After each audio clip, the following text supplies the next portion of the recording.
Hi, everyone. Welcome to Mission for Freedom. Happy Tuesday to you. It is March 11th, and it's absolutely beautiful here in Oklahoma. I hope you are having fantastic weather wherever you are today. We are broadcasting live on X American News. If you are not following X American News, you are missing out. Give them a follow on X today. We're also live on Mission for Freedom on the Rumble channel there and Annie Cyrus's Facebook page. Check us out there as well. And also we're here for you. We're live. So we have an amazing metals and precious expert, Andy Schectman, today, and we would love to hear from you. That's why we're here to answer your questions. So please chime in, take advantage of this opportunity today to ask questions. We're here because of our sponsors and you. You know, it turns out this podcast gig thing is not free, and we are so incredibly grateful for you, our sponsors. Our listeners, and to our sponsors. Miles Franklin Precious Metals, Andy Schectman is one, along with our amazing producer, Annie Cyrus. She is another with lutfstudio.com. And so if you are in need of any of those things, we so appreciate you choosing our sponsors, our affiliates, because in turn, you're winning, you're getting great folks, and then you're helping us as well. So thank you so very much. We are building an army at Mission for Freedom, and you're part of it. So we are live every Tuesday and Thursday at 3 p.m. Central. So join us and tune in and ask your questions, and let's do this Mission for Freedom thing together. I cannot wait for you to listen to Andy today because there is so much going on. I guess I really wouldn't really know how to interpret the current events if I didn't have him to rely on for truth as it relates to the precious metals industry and geopolitically what is happening, because it all ties together. And that's really, I think, one of Andy's amazing specialties is that he's able to look at it from a macro level and connect the dots. You know, he started his company with his dad in the room the size of a closet. Has over 9 billion in sales. That's right, capital B. He is a world-renowned expert in the precious metals industry. Very good friends with Robert Kiyosaki. You know, he's the author of Rich Dad, Poor Dad, also an expert in the industry. And so we're so beyond blessed and honored that he would choose to share his time with us today and talk to us about what's happening geopolitically and what we can do to protect ourselves and create a legacy and preserve a legacy for our family. So Andy Schectman, welcome to Mission for Freedom. Boy, I'll tell you, that's always a tough introduction to live up to. You're amazing. Miriam, I really appreciate the kind introduction. Thank you very, very, very much. It's good Well, to be thank here, by the you. way. The pleasure is mine. And I was really excited to talk to you today because last time when you were here a few weeks ago, we talked about Trump's tariffs and what that would mean for America, and you know, the narrative that is being injected into mainstream media is that, you know, maybe gold and silver, the prices are rising, and gold have been hovering around $3,000 an ounce now for a while. And so folks have been saying, you know, oh, gold is going up because they're anticipating the tariffs. And we took a whole hour to talk about why that's probably not the case. So if you guys missed that interview, scroll back on Rumble, find that interview, and get your questions answered. But today I wanted to talk to you, Andy, about something a little different. I couldn't help but notice on the news last night, Laura Ingraham was talking with Maria Bartiromo about what is currently happening about a projected looming recession. I'd like to take a look at this clip and then have you check it out and weigh in on the other side.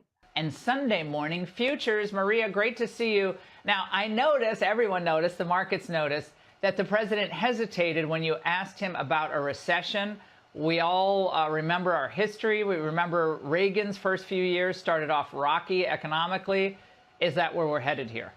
Well, look, Laura, it's great to be with you tonight. I think what President Trump said yesterday was important because he gave us his vision of where things are going. Yes, he hesitated about the recession. I don't know if we're going to go into a recession this year. The president doesn't know if we're going to go into a recession this year. Here's what we do know. The Atlanta Federal Reserve said that they are expecting a contraction in the first quarter. We know what a recession is. It's 2 quarters of contraction. It's not any guarantee that we're going to get 2 quarters of contraction. But there's no doubt about it. Before President Trump even came into office, things were slowing down in a big way. I think what set the markets off today was the fact that we don't have the clarity in terms of where the tariffs are going, because President Trump has a much bigger vision than just 25% tariffs, and it's going to impact you over the near term. He's looking much longer term. So I appreciate her. She indeed is talking about a macro perspective as well, and just thinking about this from the long term. But Andy, what do you think is really going on? Do you feel like a recession is looming? And do you think it's just going to be, for a little while and then a boom is coming? I think a recession has been coming for quite some time. The metrics by which we traditionally gauge a recession, such as large deposits and inflows into money markets, well, we have record 7 trillion plus in money markets. The SOM rule, named after Claudia Sahm, economist, who, if I remember right, something to the extent of an increase of 50 basis points in the unemployment level, or 0.5% from the previous few months, I think is what it is. It's something to that extent. I haven't reviewed it for a while, but that was triggered, and that has predicted the previous 9 recessions prior to that. The reinversion of the yield curve, which is something we've seen, which has always been a precursor to a recession, like it's predicted every single one going back to the 50s. By every metric, I believe that is where we are heading. And I also think that this is what he wants. I'm going to answer it in a little bit of a different way. He wants it. Why? Why would he want a recession? Because we have $7 trillion in treasuries that are coming due in the next 6 months that would have to be refinanced at over 4%. So what he wants is exactly what Warren Buffett is telling the market. Warren Buffett is now at what? Let me see the number that I just saw recently. Warren Buffett now has $334 billion in cash as a cash balance, which is, which is ridiculous. Yeah, especially for him. He has 286.5 billion in U.S. Treasuries, and which is about 90 billion more than the Federal Reserve holds. You see, what Trump wants is for people to leave the stock market and to move to the Treasury market, which would lower interest rates on the 10-year, which would make our refinancing of this $7 trillion in debt a whole heck of a lot easier. At the same time, I think he's advocating for lower rates, and to get the Federal Reserve to acquiesce and lower the front end of the curve, we need to see a slowing economy. We need to see a recessionary trend. What's interesting to me about this is that if you take a look, for example, at the insiders, it's spooky, actually. I think at that level, the insiders are told what's coming. And if you look at the hedge fund exposure as an example, their exposure to the Mag 7 is at a 22-month low, and this has been going on for a couple of weeks now.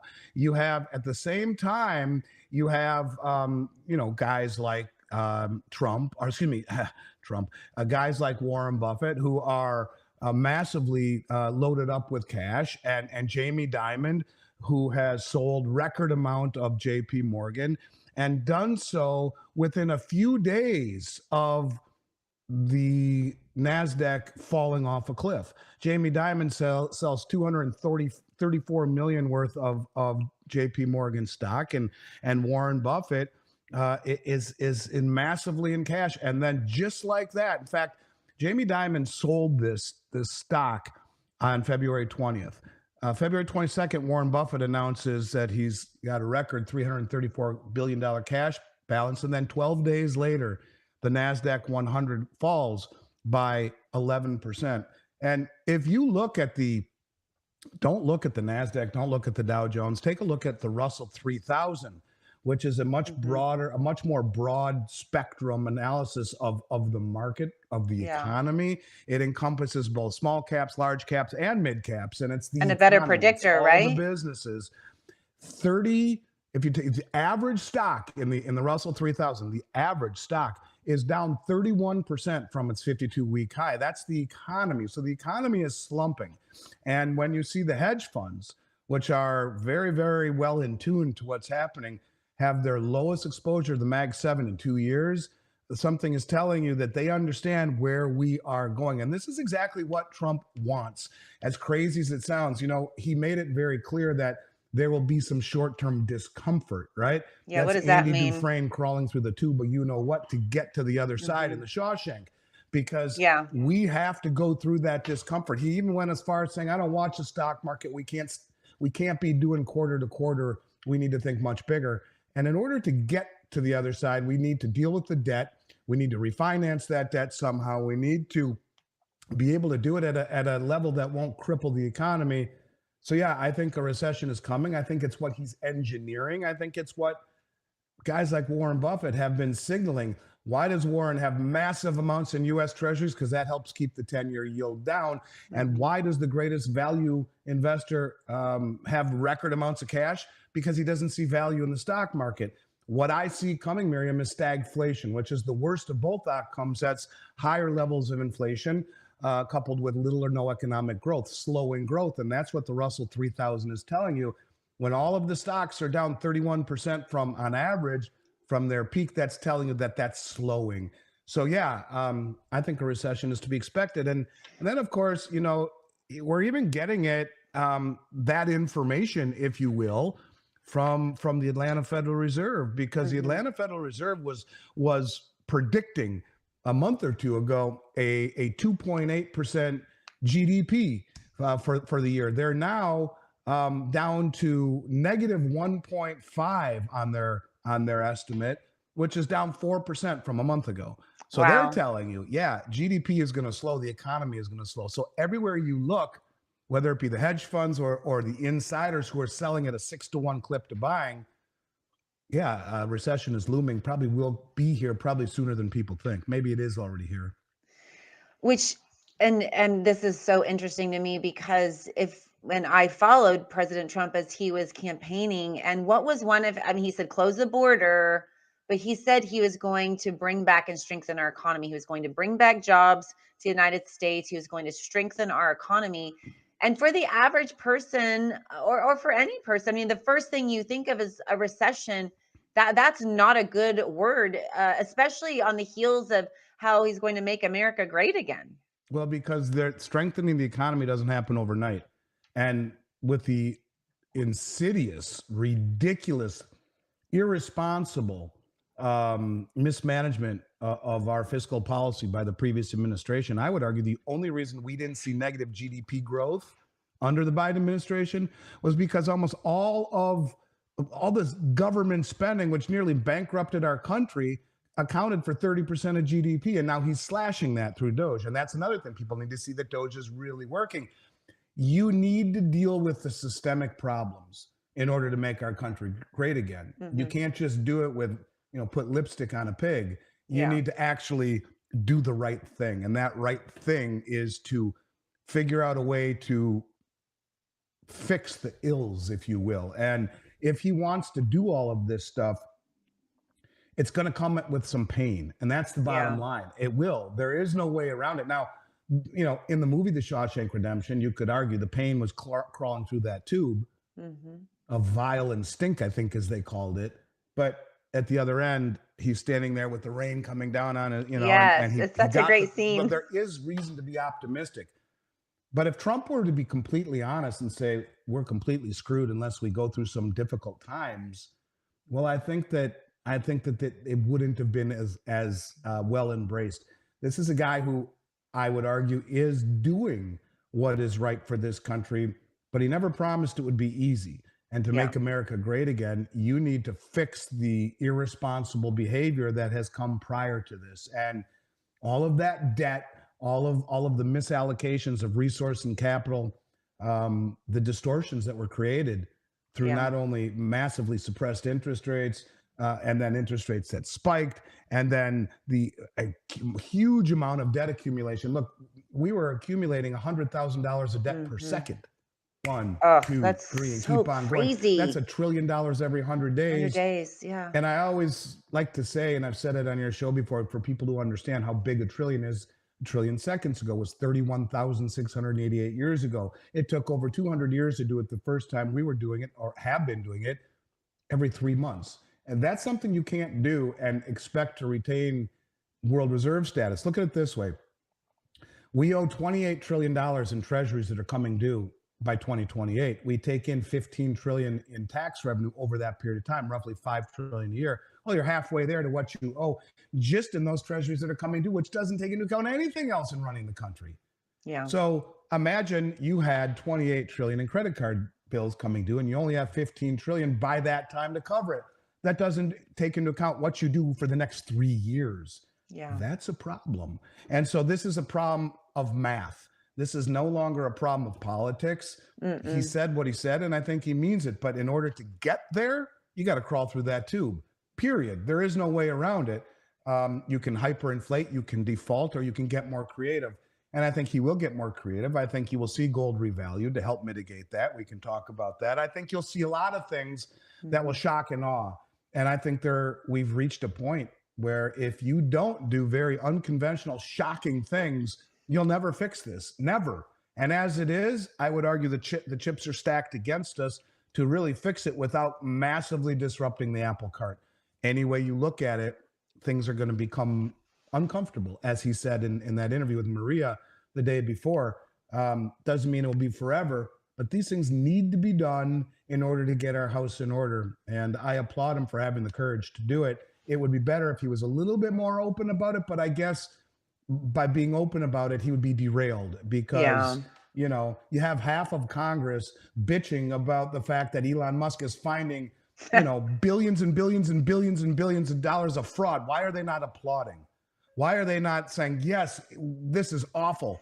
Our children and our grandchildren, their futures have been mortgaged because of this. Instead, they're yelling that he's finding fraud and finding every reason to blackball him and derail him and his efforts and to vilify him.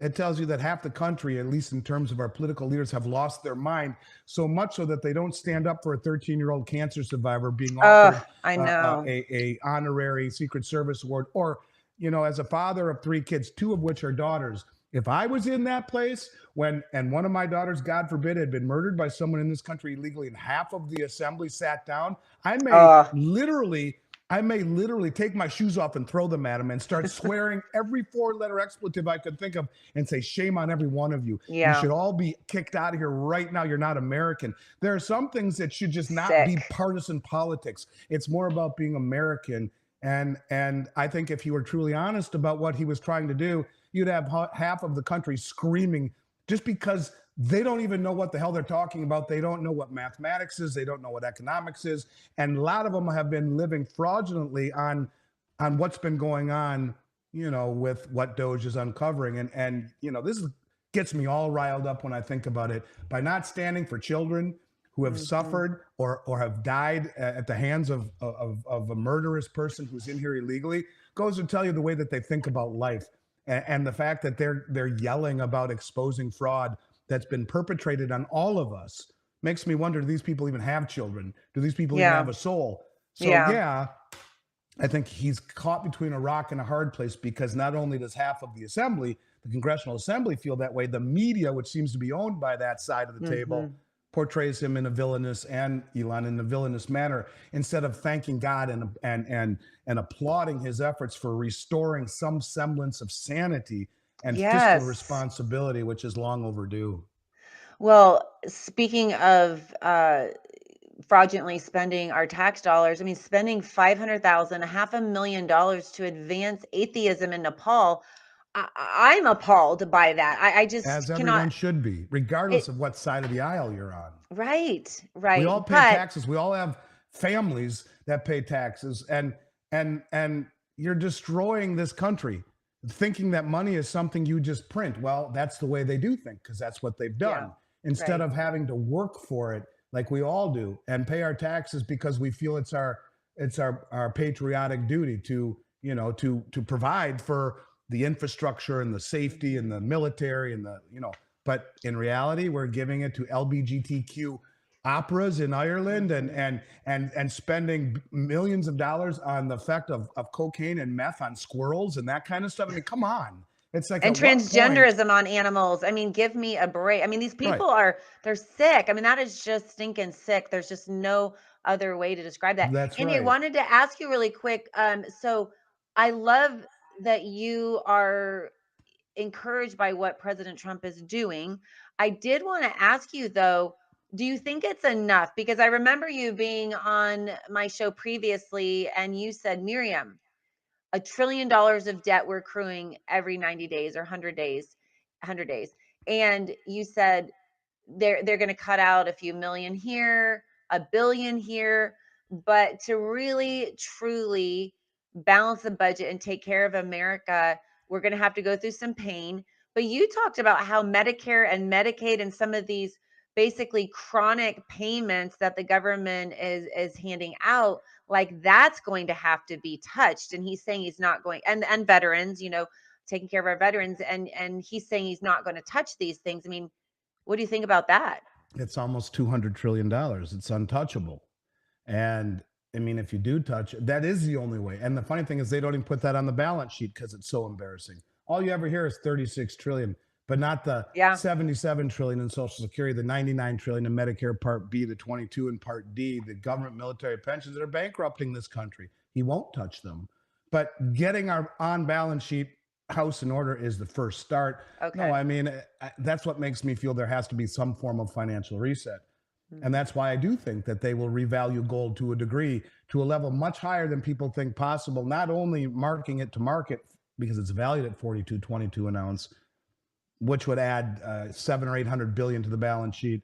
But guys like James Rickards, who's very connected, says his number is 24,000. And he reaches that by taking a 40% gold backing, which ironically is what the Swiss used to employ and what the BRICS just came out and said we've agreed to in principle, a new settlement currency for transactions, not a BRICS currency, but a BRICS settlement currency, 40% gold backing, 60%, which is deliverable upon central bank demand, and 60% local currency backing.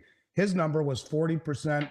He took 40% of M1 and he divided that into, which is the money supply, at the most basic level, and then divided that into the gold that is being held supposedly at West Point, New York, Mint, the New York Fed, Fort Knox, and also the Denver Mint. The 8,300 metric tons are supposed to have, and he comes up with 24,000. Now, the interesting thing about that, as crazy as that sounds, not only has gold revaluation happened many times, Roosevelt did it over my shoulder there. Nixon, when he closed the gold window in 71 and gold was at 35 bucks an ounce, the next year he moved from 35 to 38. And then the next year in 73, he moved it from 38 to 42.22, where it's still on the balance sheet today. But every $4,000 increase in the price of gold gives the Treasury General account $1 trillion. So at 24, you've just added $6 trillion to the Treasury General account, free and clear, which would give us latitude to start working our way. And as I've heard you talk about that, how you said President Trump can actually call Jerome Powell at the Federal Reserve and revalue and gold. say, do it. And in one breath, he can completely turn things around. I wanted to get a question to you, Andy, real quick from Josh. Josh is saying, can America actually pay off its debt? I mean, can they actually do it, or is it too late? That's a great question, Josh. It is too late. Completely. I mean, arguably, but unless we start slashing. But this gives us the ability to start working it off. And as Judy Shelton told me, she was Trump's nominee for the Fed in 2016, wasn't confirmed. And then, she's an advisor to him now, but she wants to issue gold-backed treasuries and issue stable coins off for those. And that gold would be redeemable in 50 years, 50-year treasuries. Now you have countries that, net, Miriam, since 2014, central banks have not bought any treasuries, net. It's been net selling in favor of gold, which has doubled the performance of the 10-year treasury over the last 25 years. But look at last year as an example. 10-year treasury up 4.5%. The price of gold up nearly 40%. No sanction risk, no inflation risk, no default risk. And she says he'll do that on July 4th, 2026, which is the 250th anniversary of the country. Yeah. So, yeah, I mean, if you want to do that, you got to bring a lot of the gold home. And we've become a net importer of gold since November. We've imported over 20 million ounces, and we're draining the LBMA, which is now supposed to be a T+1 settlement. Trade day Monday, that's T. +1, that's Tuesday. Wednesday, where's my gold? Well, now they're saying it's 6 to 8 weeks or longer. Well, that's a problem. That's a Yeah. default. Things are heating up, but you would have to bring the gold home first. Hmm. Let the banks who have been short cover those positions here in the United States, and then jack the price up. They've got till July for that to happen. Can we Hey, pay Andy, it we got off? to run This to is a break good real quick. start. We're going to run to break real quick. And then on the back side of that ad, when you come back, I really want to talk about what's happening with the dollar versus the price of gold. And I'd love for you to explain how the inverse relationship works and talk about that. So we're going to go to an ad real quick. And then guys, Sure. don't go anywhere. We'll be right back and bring some questions for us. Don't go anywhere. You're still looking good. I'm still feeling good. You know, I've got all your My Pillow products: mattress topper, bed sheets, My Pillows, towels, slippers, blankets. I'm interrupted this commercial to do something I've never done before. Get 2 My Pillows absolutely free on orders of $100 or more. I can't do this forever, so get on board with this great sale today. Our best-selling 6-piece bath towel sets or kitchen towel sets, just $29.98. Our famous standard My Pillows only $14.98. Queens $18.98. King size only $1 more. Body pillows $29.98. Multi-use My Pillow 2.0s with pillowcase $9.98. Save $40 on our Spring Percale and Giza Dream bed sheet sets. Any size, any color. So go to mypillow.com or call that number on your screen. Use your promo code to save up to 80% on all My Pillow products. And when you spend $100 or more, get 2 standard My Pillows absolutely free. Well, hello everybody. It's Andy Cyrus. Welcome to my art studio where all the magic happens. This is the station for painting, and that is the station for all the resin art I do. If you want to check out my art, all you gotta do is go to lutfstudio.com.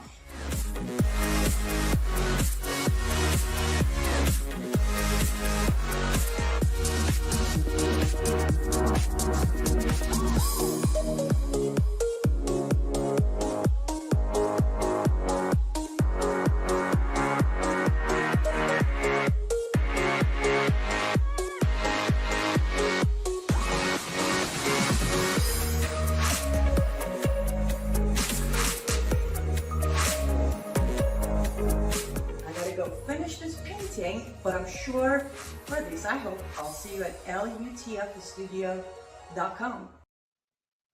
Welcome back, guys. Those are 2 amazing patriots right there, Mike Lindell and Ines Annie Cyrus. She's our producer as well. Master of many talents, actually, and artistry is one. And so if you head over to lutfstudio.com, you're supporting the Mission for Freedom broadcast and our incredible producer, and you can customize. That is a win-win for sure. And you can get our unique gift that nobody else has, and that's amazing as well. And then, of course, Mike Lindell, who's essentially almost lost his entire company fighting for freedom, election integrity. And they have a million different things. I used to think they just had pillows, but if you go to that website, mypillow.com, and use the code mission, use that with Ines as well for lutfstudio.com, you will save money at checkout on both of those websites. So mypillow.com and lutfstudio.com, and we will be pursuing this mission for freedom together. So welcome back, Andy. Thank you so much for joining us today on the Mission for Freedom show. Really appreciate your insight. And as we talked about before, I wanted you to explain, because I think this is something I know I did not learn this in school. Of course, mainstream media is not talking about this, but I'd like for everybody, if you have time, to go to kitco.com. And I want to pull up a slide here. This is what has happened with gold over the last 6 months. So if you look at this, it's really pretty, since the election, pretty much been a straight shot up. I mean, there's a little dip there that happened. You can see, right at the beginning of March, but it's hovering around the $3,000 an ounce range. I wanted to make something first clear before you explain that inversion relationship, Andy, and that is this. That little chart you see right there, you can type in 2006. That's when my son was born, 2006. And instead of it saying close to 3,000, it'll say $600 to $630 an ounce. That's about how much it was back in 2006. And I think, folks, because mainstream media is not talking about this, and we have proven factual data showing that these markets, the gold and silver markets, have been suppressed, I think folks think that they believe, maybe some of them believe the narrative that gold and silver is not wealth, that it's just like you should just shove it under your mattress. But you taught me, Andy, that in the last 25 years, it's had a over 9% annualized return, which is better than the S&P 500. Who is saying that? No one, because it doesn't project and advance their narrative. So I'd love for you to explain, when gold goes up, why is the price going up and up? Is it becoming more valuable? Explain that notion to us. Well, and it's interesting too, because the dollar's been very strong, and it's been rising in the face of a strong dollar, which is impressive in and of itself. I mean, gold's been going up, you're right, 9.9% per year since 2000. When my son was born in 2000, it was just barely $250 an ounce. Wow. And so you're talking an appreciation of almost 1,000%.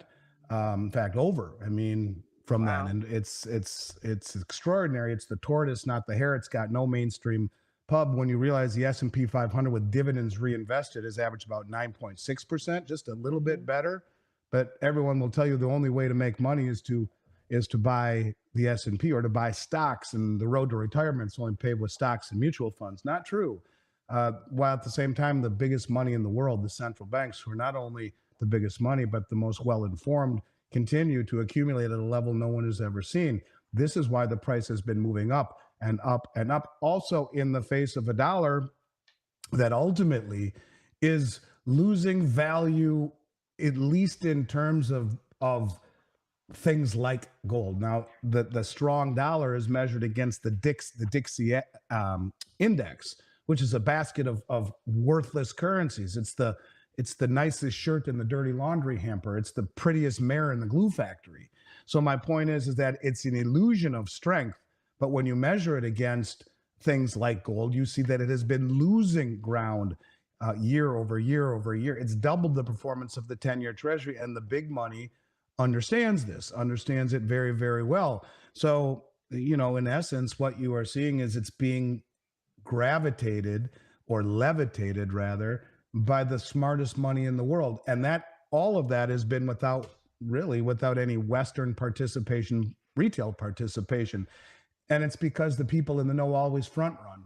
They're always using the ability of misdirection through suppression in price, and a market that seems to go higher and higher every single year, the Dow Jones or the S&P, as a distraction, or Bitcoin or whatnot, as a distraction. At the same time, you have the smartest, most well-funded and well-informed, sophisticated traders in the world buying it nonstop.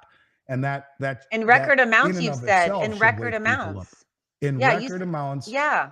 but also repatriating it and bringing it home. And what, again, most of the people in this country would have not a clue is that the United States has, for the most part, been a net exporter of gold my whole career. I've been doing this for 35 years.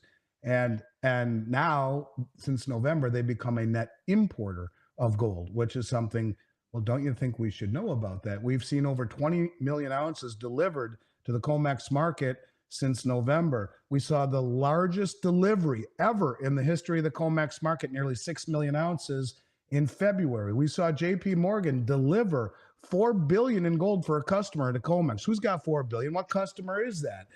In Government. February, we're seeing the largest outflows in the history of the LBMA, the London Bullion Metals Association, which is a 140-year-old exchange, ever. In fact, the single largest outflow of silver ever happened here last month, nearly 70 million ounces. So you're seeing a massive rush by the most sophisticated traders on the planet, who are rushing really fast to get physical possession of gold and silver. And, I guess it's difficult to say why exactly. Some people say it's the tariffs. Some people say it's the Basel III regulations that go into effect in July in the United States, which basically say if the banks have gold on their balance sheet, in order for it to be considered tier one, it has to be physically held unencumbered. Well, most of the gold that we see traded around the globe on these exchanges has been It's paper. It's 90% paper. Let me explain to you what I mean by that real quick, briefly. If we look in London right now, London has on paper, they say they have 279 million ounces of gold, right? That's on paper. Of that 279 million, only 36 million is available, which would mean 240 million or so belong to entities like the Bank of England or ETFs. So they have 36 million ounces. Let's call that the float, right? Standing against 380 million ounces in outstanding spot contracts. It's a 90% leveraged paper market. And if everyone stands for delivery like we've been seeing, then geez, we have a big problem. And now they're saying it's T plus 8 weeks instead of T plus one. So imagine you're a jeweler who has obligations to get that gold bar that you paid for months ago, knowing you get it in 3 days. Sorry, you'll get it if you're lucky in 2+ months. This is a problem. It's a default. This is what is happening, and I think we haven't even begun to see what it really means in terms of what the United States is doing. I don't think it's Trump tariffs. I don't think it's Basel III, and nor do I think it's playing the arbitrage where they could buy a contract in London and then sell it in the United States for a big spread. It was as high as $80 an ounce recently, which is never supposed to be like that. Well, the cost of shipping it over eats a lot of that $80. I don't believe that. I mean, there's some of all of that, but I think it's much deeper. When Scott Bessent, the Treasury Secretary, when he was running a hedge fund prior to becoming the Treasury Secretary, guess what his largest holding was? Gold. And when you have Judy Shelton, who's advocating for 50-year treasuries backed by gold. As an advisor to Trump, it's becoming more and more obvious to me that this is something bigger than what we're being told and very American-centric. My guess is they're reshoring the gold because they have something big in store for it. And after all, what is gold? It's the only other tier 1 reserve asset in the world, as reclassified by the most powerful bank in the world, the Bank of International Settlements, in 2019. This is why the central banks have been gobbling it up in favor of the other tier 1 asset, U.S. Treasuries, which have been weaponized, which are being inflated, which have the default risk. So they're saying, well, geez, tier one, I'll take gold. It's doubled the performance of the Treasury and has no risk. This is why they've been accumulating it. And the Trump administration, I believe, is smart enough to understand this. And the moves that they are making speak to something big coming for both gold and silver, probably more so for gold in terms of its pegging to a new system. But potential-wise, I don't know if there's a better asset on the planet than silver right now. Really, and at almost $30 an ounce. I mean, I think those listening, that would be a great way to get into the market, is to start with silver. You can always, buy gold with that later too, or just accumulate it. But I want to get to some more questions. Sure. Could gold ever return as the global reserve currency, world reserve currency? Yeah. I don't think it'll be the global reserve currency, but I think it will stand behind a new system. And I think they have to revalue it to a much higher level. After all, it's crazy. It's almost unbelievable. But gold is held on every Western central bank balance sheet in an account called the gold revaluation account. And you have the head of the Dutch National Bank been screaming, we need to revalue gold for 2 years. You have members of the German Bundesbank saying the same thing. In Europe, it's all valued at $35 an ounce. Even marking it to market at 29 and change would drastically impact their balance sheet and their ability to offset liabilities with assets. But guys like James Rickards, who is saying, yeah, let's put it at 24,000, 40% gold backing here, and peg it to a new system to inspire confidence. And then Judy says, let's sell treasuries, peg to gold, and issue stable coins off of it. So that, again, you marry blockchain technology and a commodity like gold, the only other tier 1 asset. And instead of allowing it to be redeemable like this coin was and this $20 gold certificate in 33, you use stable coins pegged to it that enable you to do the exact same thing. Now, Judy Shelton is saying it would be redeemable after 50 years. If you look at the BRICS currency, it's redeemable to other central banks, not to you and I.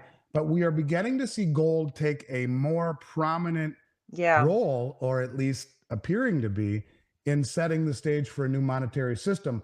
While it in and of itself will not be the world reserve, I think it will stand behind those currencies or currency that attempt to be the world reserve, whether it be the continuance of the dollar or maybe even the BRICS at some point that want to challenge the Western hegemony. And they're not going away no matter what anyone says. We just saw this week Iran, China, and Russia do joint naval exercises. We saw Indonesia become a full member of the BRICS. They have the largest nickel deposit in the world. I mean, so things are moving behind the scenes, and they don't want to be as transparent about it as what they were before Trump came in. But yeah, there's a lot of things that are signaling gold is going to be remonetized, revalued. Even Scott Bessent, the Treasury Secretary, said we want to remonetize the balance sheet of the U.S. government. Look at their balance sheet. They have nothing to remonetize. Their largest asset is student debt. The second largest asset is military. You're not going to monetize those. You could monetize their land, put amusement parks or lease it or hotels. You could monetize the gold held in the gold revaluation account that's now flowing into the country. I don't know. I don't know what they have in store for us, but it seems bigger than what the analysts are telling us. Something's happening. Absolutely, something is happening.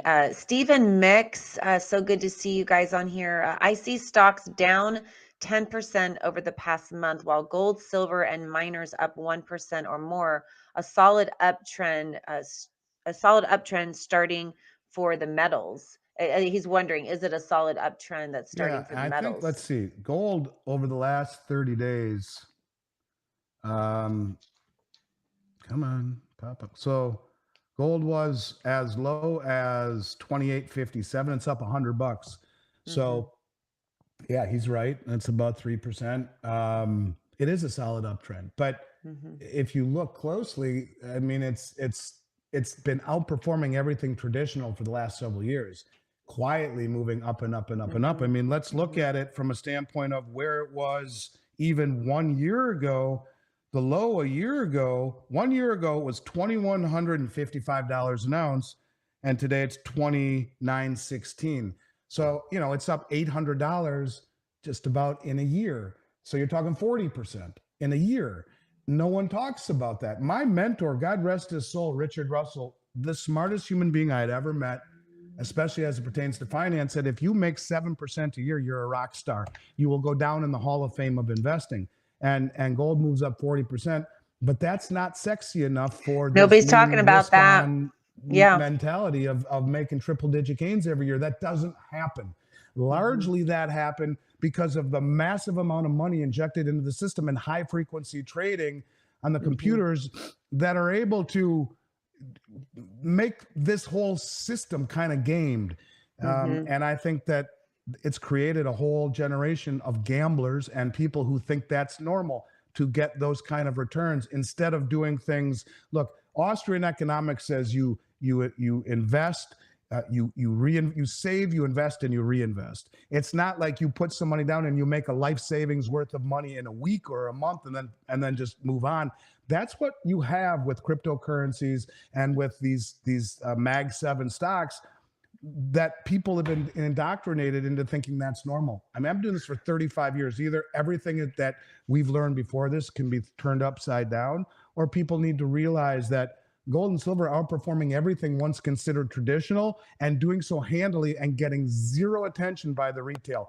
Why? Because it's being moved by the smartest money in the world. And what is gold but the only other tier one reserve asset in the world? People need to understand this. Why does the media not tell us this?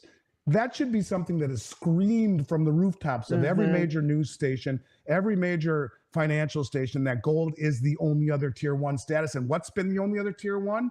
U.S. treasuries and dollars. Gee, don't you think the American people should know that? Well, the central banks know that. The sovereign wealth funds know that. The Chinese know that. And gold will have a more prominent role. I think people need to look at it as wealth more than an investment. It will outperform most investments. But I think you have to look at it as wealth. That is outlived 2 world wars and German hyperinflation and the Great Depression and every pandemic and everything the world's ever thrown at it. And here we are 6,000 years after it was mentioned hundreds of times in the Bible. And guess what? The smartest money in the world is voraciously accumulating it. And more importantly than that, give it to me. I don't trust any of you. I want it in my own possession. They're repatriating it, removing counterparty risk in this very systemic world that we live in. I think there's something to be said for that as well. Well, that's why I cashed out my IRA. I know people thought that's, taking the hit.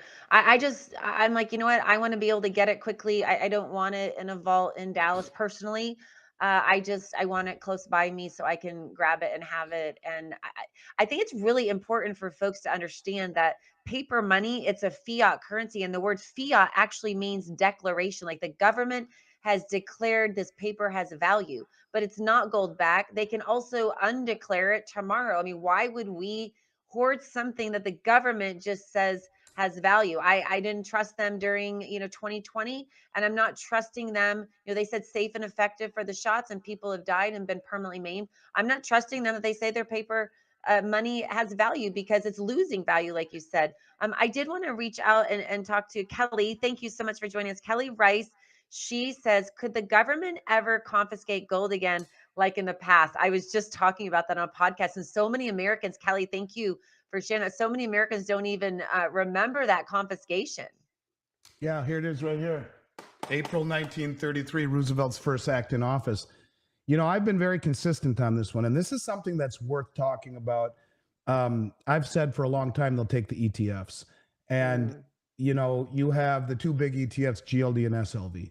GLD is one of the largest stockpiles of gold in the world, and SLV is probably the single largest stockpile of silver in the world. And it's interesting, always really aggravated me, Miriam, that JP Morgan, who, I used to say forever, the markets are manipulated. I get a lot of pushback from that. And then lo and behold, JP Morgan pays a $920 million fine for manipulating the metals market. Their head trader, who I was at a conference with and sat at a lunch table with about 80 other people, he's in prison, Michael Nowak. But here's the interesting thing. They're still allowed to be the custodian of the world's largest silver trust. But lo and behold, HSBC Bank has been the primary custodian of GLD. So it's BlackRock and SLV. BlackRock and JP Morgan hold SLV. But guess who just came all but the exclusive custodian? There's about 2 million ounces of gold held by HSBC. And yes, you guess where I'm going. JP Morgan is now the custodian of GLD. So you have the ultimate fox guarding the hen house. They are the custodian of SLV and GLD. And Andy, you I want want to talk to about see if gold you can explain confiscation. something. Explain something real quick. What is GLD? And we have another question from Steve here, and I want to get to him. But really Sure. quick, for those who don't know, can you explain GLD and SLD just real briefly? GLD and SLV are the ETFs, electronically traded funds. They're a proxy instead of a stock. Every share is supposed to represent a corresponding amount of gold or silver held in an account custodied by JP Morgan. JP Morgan now, because of this, holds more gold in two vaults, one in London and one in New York, that they control than the majority of all the G20 countries. They are financial accounts where you and I can never take possession of the metal, ever. We get paid back in cash. But the interesting thing about it is we've seen 16 tons of gold pulled out of GLD in the last few weeks. Well, the talking heads say, well, that's people selling to profit taking because of rising interest rates and a strong dollar. No, it's not. It's called share redemption by the big banks that fund it. They can pull the gold out, and they do it very opaque. They take their shares, they redeem them. It looks like people are selling because the gold's disappearing and the share flow is contracting. They're pulling the real metal out. You and I can never do it. So you have two funds that attract all the big advisor money, because an advisor makes money. They don't make it on trades anymore. Those were stockbrokers. Now they make it keeping under management, right? Under the umbrella. And you pull that money out to buy physical gold from a company like me, you've just taken money off of the plate of your advisor. And he's being, no, don't do that. Buy GLD and SLV. That's what you want. And so if you have GLD and SLV, you track the price of it. That is all. So the government, instead of going door to door to my house and your house and the people who represent the pimple on the elephant's rear end, the very 1/2% in this country who actually own physical metals, they can take the big swath of gold and silver held by who? JP Morgan, who paid a $920 million fine for manipulating the market, who is in essence an arm of the government, have it all held in two vaults, and take it and pay everyone their fair share price and look at the world and say, what? Well, we didn't break any laws or infringe any civil liberties. To go door to door to people who have NRA stickers on their door and are not as patriotic as they were in 33, that tiny little take would not be worth the backlash here domestically or globally when you can close those two funds and the prospectus tells them they can do that you have all you need in one fell swoop, just like that, held by the cartel banks that suppress the price. So no, I don't think they'll confiscate it. I think they would confiscate the ETFs long before they would ever try something like that. You have communist China and Russia openly promoting and endorsing through savings plans issued by the state to own gold for their people. If we did that, it's game over. Yeah, for sure. Steve, I hope I don't butcher your last name. Thank you so much for joining us. DeHaunt, he says, what will silver be at in 2026? Well, today, let's see if it closed. It's not closed yet, but we're at $33 right now. And that's the line in the sand that they've been fighting for a long time. Every darn time it got there, bang, they hit it down. Now we'll see where it closes today. That's a big deal. 33, and it closes in 6 minutes. Now it's $32.99. They're trying real hard to keep bring it down. If it closes above 33, we're off to the races. And I don't know how high it goes. I think anyone that claims to know how high it goes is guessing. One thing I will tell you, Miriam, is that markets go higher to the upside than anyone thinks possible, and to the downside, they'll fall further than anyone thinks possible in bear and bull markets. But here again, the largest single day outflow ever in the history, or monthly outflow in the history of the LBMA, of 70 million ounces, massive outflows, and coming into the COMEX, huge deliveries by sophisticated. And I'll tell you, it would be easier for someone listening to this to send me a check for $50 million to buy silver than it would be to take delivery off of COMEX. It's not easy. You better be really sophisticated and tied in. And so what we are seeing is the biggest money in the world, not just buying gold, but buying silver. India's bought 900 million ounces in the last 5 years. That's more than the LBMA and the COMEX combined. So there is the reason silver has been suppressed in a nutshell is that there's 500 ounces of silver in the cone of every Tomahawk cruise missile. And you can look at and Google that, and you can look at all this high-tech weaponry and high-tech aerospace stuff that the military industrial complex needs. So they have been holding the price of silver down through massive rehypothecation.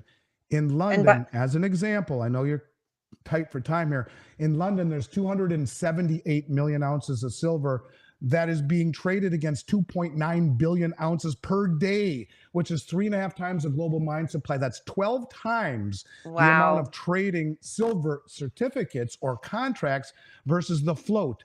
And if everyone stands for delivery, we have a problem. And on COMEX, it's been the same thing. It's been rehypothecated 2,500%. That means 1 out of 25 has the actual ability to get the metal, and the other 24 get cash settled. It blows everything up. So the bottom line is, I believe the only way to manipulate a market over time is to push it in the direction that it is going. And the West has been doing that for a long time. I think Trump administration knows the jig is up, because all of these countries and sovereign wealth funds and family offices and wealthy people are saying, we're not good with taking the contract anymore. We want the physical metal. And just like Bernie Madoff ran a great shop until everyone asked for his money back or her money back, that's what we see here, a Ponzi scheme unwinding right in front of us. So arguably, it could go a whole heck of a lot higher than we can all imagine. I don't know when it happens, don't know what triggers it, but I would argue it's happening right now. So watch it in real time rather than guess. If I had to guess, I'd say north of $40 easy. But once it gets through that, there is no resistance. So it could go as high as one could imagine. And if you look at the ratio, gold to silver, geologically right now, it's 7-to-1. So if you take, that means 7 ounces of silver for every 1 ounce of gold geologically. If you take gold at $29.20 divided by 7, if tomorrow morning silver was at $417, that's not irrational. That's the geologic ratio. And if you take the 150-year price ratio, let's call that man's ratio. God's ratio is the geologic ratio. 7 ounces of silver for every 1 ounce of gold currently in the crust. If you take the roughly 42-to-1 that has been because gold's role is money and silver industrial, take $29.20 divided by 42. That's $70. And on that note, I'm so sorry. I'm so sorry we ran out of time, but that is so, I cannot wait to have you back on to finish this. But I'm sorry. You're I get good. On a rampage. And, I love it. I could talk to you forever. But Andy Schectman with Miles Franklin, go to milesfranklin.com or call me at 1-833-213-7333. And there are specials. We can talk. We can get you in some gold or silver, or email me at missionforfreedom@milesfranklin.com. I'm an outside broker, and we can get you some of the best pricing in the nation. Thank you And I'm guys so honored much to for have joining. you. Thank you, Andy. What Honored a to have you blessing. on the team. I'll see you soon, Miriam. Thank you. Stay well. I look forward to picking up with you where we left off. Yes. Thank you, Andy, so much. God bless you. And thank you all so much for joining. Thanks for your questions, and have a wonderful day.